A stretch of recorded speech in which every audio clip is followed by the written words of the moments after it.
And this is something that we're continuing to implement. It's something you don't see. It's something that happens in the background. But yet for every customer, every day, every month, every year, our machines just keep getting better and better and better.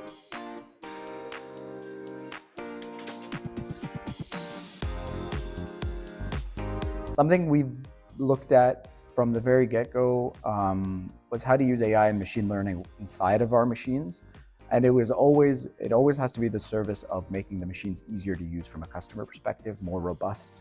And it's something we've implemented across all our different systems as we've grown, as that part of technology has also grown, especially in the last 3-4 years, as AI has really taken off and become much more attainable, usable for almost everybody to use. So within our machines, we use it, for example, for our gripping system, in terms of how we grip different materials that are drastically different. We have materials in the machine that go in that are extremely soft, that you can almost crush with your fingers. We have materials that are extremely hard, that are plastic-like in terms of the rubber field. Obviously in plastics, you almost have the same breadth of material.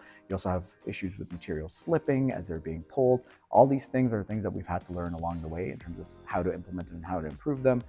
At first, it was kind of brute force. We built a machine that can kind of deal with a lot of these things, but some of it was still manual. A technician would have to, on the screen, pick different strengths or different things to help the machine modify and deal with these different materials.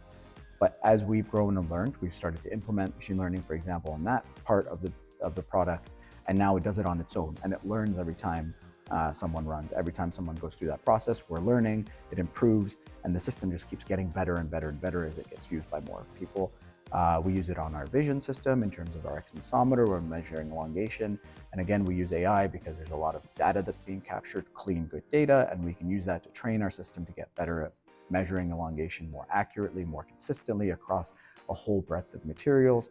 And this is something that we're continuing to implement. It's something you don't see. It's something that happens in the background.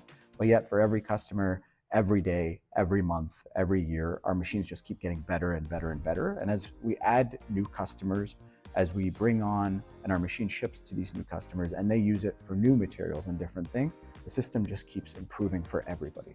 So that's something that's really exciting in terms of how we can really implement and use AI today inside of our machines, and that's what we do. And of course, we'll continue to expand the use of it where it makes sense. Wherever there's a big benefit, there's a huge improvement.